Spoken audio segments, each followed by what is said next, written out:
दोस्तों अगर आपने खूनी पिग का पार्ट 2 नहीं देखा है तो पहले आप जाकर उसे देख लीजिए।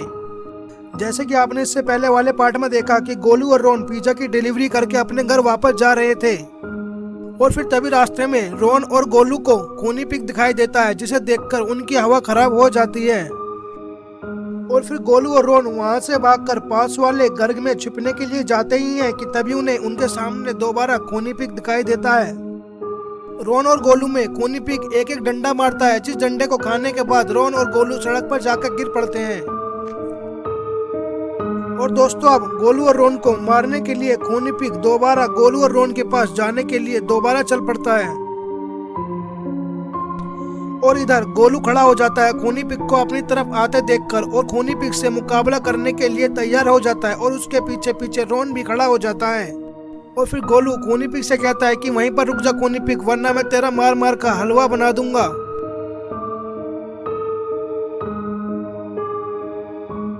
और फिर गोलू की बात सुनकर खूनी पिग वहीं पर रुक जाता है। और फिर रोन गोलू से कहता है कि अरे वाह गोलू, तुम्हारे कहने से तो खूनी पिग वहीं पर रुक गया और आगे भी नहीं आ रहा है। अब रोन के इतना कहने के बाद ही खूनी पिग दोबारा उन्हें मारने के लिए डंडा लेकर उनकी तरफ आगे बढ़ता है। और फिर गोलू खूनी पिग से कहता है कि लगता है तू ऐसे नहीं मानेगा, तुझे सबक सिखाना ही पड़ेगा खूनी पिग। और फिर गोलू तेजी से भागकर खूनी पिग की तरफ जाता है और जाकर हवा में उछलता है और हवा में उछलने के बाद खूनी पिग को एक जोरदार लात मारता है। और लात खाने के बाद खूनी पिग इतनी तेज हवा में जाकर उड़ता है कि पीछे जाकर उसकी हड्डी पसली एक हो जाती है। और फिर रोन सड़क पर पड़े हुए खूनी पिग से कहता है कि देखा तूने हमसे पंगा लेकर कितनी बड़ी गलती करी है। और फिर गोलू रोन से कहता है कि रोन ज्यादा हीरो मत बनो, अगर इसे होश आ गया ना तो ये हमारे होश उड़ा देगा, इससे पहले हम इसे गैराज में बंद कर देते हैं। और फिर गोलू और रोन खूनी पिग की टांगे पकड़कर उसे सड़क पर घसीटते हुए गैराज में ले जाते हैं।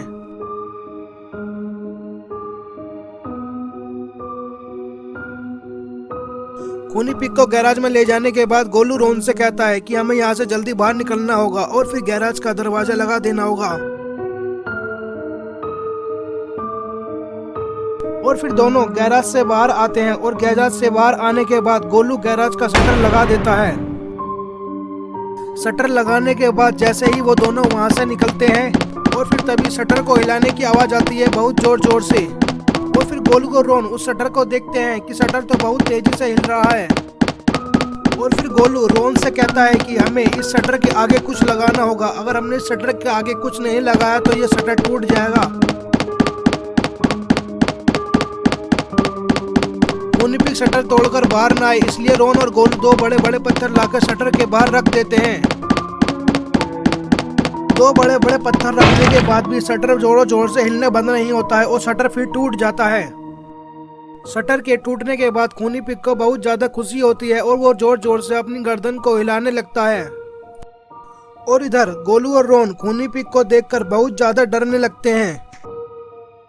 और फिर रोन गोलू से कहता है कि गोलू अब बताओ अब क्या करें हम, ये सुअर तो बाहर आ गया, अभी हमें छोड़ेगा नहीं।